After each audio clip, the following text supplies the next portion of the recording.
Merhabalar, Göksel'in mutfağına hoş geldiniz. Bugün çok güzel kereviz yapraklı, zeytinyağlı pırasa tarifi vereceğim sizlere. Bunun için 1 kilo pırasamızı yıkadım, güzelce doğradım. 2 adet orta boy havucum var, onları da güzelce doğradım. 1 çay bardağının yarısından biraz az pirincimiz var. 4 adet kesme şekerimiz var ve üzeri için harika kereviz yapraklarımız var.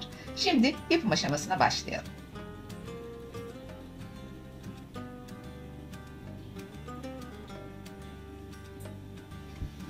Tenceremizi 1 çay bardağı zeytinyağımızı aldım. Üzerine havuçları atacağım. Güzelce kavrulması sadece.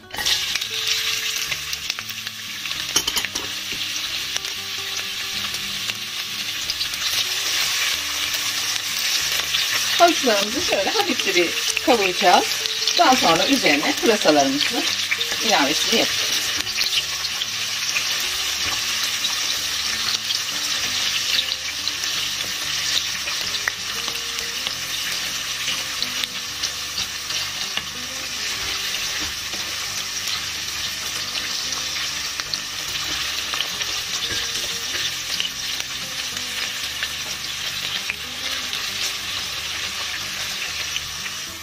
Bu arada pırasalarımızı yapraklarıyla birlikte doğradım.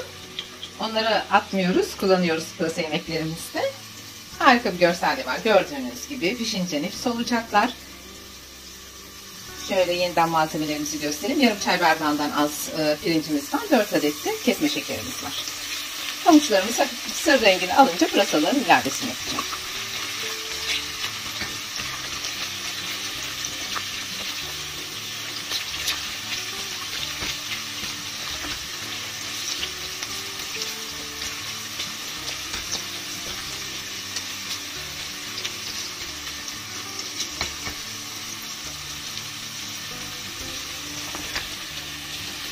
Hafif orta ateşle yapıyorum. Ocağınızın altını çok fazla açmayın.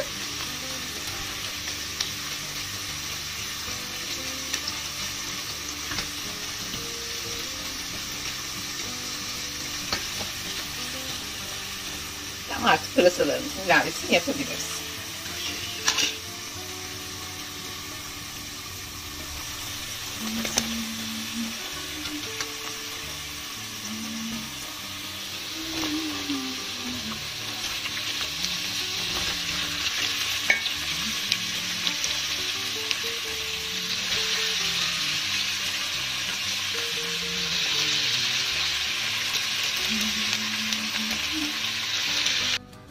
İki bardak su ilavemizi de yaptık. İsterseniz bu yemeğimizin içine, pırasamızın içine salça katmayabilirsiniz. Ama ben biraz salça katacağım içine. Yaklaşık 1 tatlı kaşığı kadar domates salçası ve 1 tatlı kaşığı kadar da biber salçasını yemeğime bu aşamada ilave edeceğim.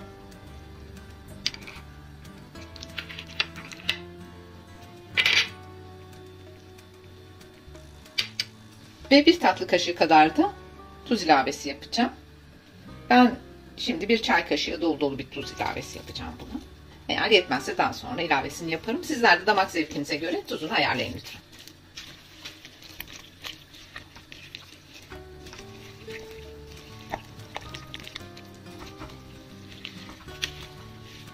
Yaklaşık 30 dakika kadar pişme süremiz var.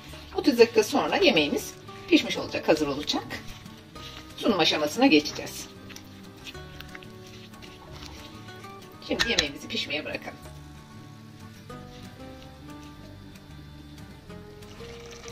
Yemeğimiz pişti. Çok güzel oldu gördüğünüz gibi. Kereviz yapraklarımızı yıkadım, bir miktar doğradım. İçine karıştıracağım bunları şimdi. Ve üstünü süslemek için de bir kısmını ayırdım.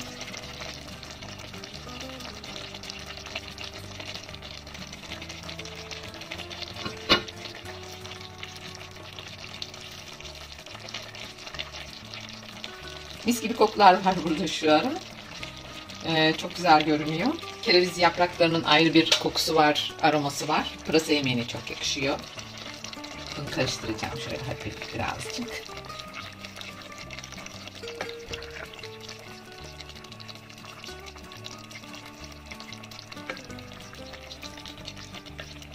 Evet, yemeğimiz sunum için hazır. Pırasa yemeğimiz çok güzel oldu. Zeytinyağlı ve kereviz yapraklarıyla muhteşem bir tadı ve görselliği oldu. Çok güzel görünüyor. Mis kokular var bu arada. Yapacak olan arkadaşlara şimdiden afiyet olsun diyorum. Bu arada Göksel'in mutfağına abone olmayı unutmayın lütfen. Diğer tariflerde buluşmak üzere. Sevgiyle kalın, dostça kalın.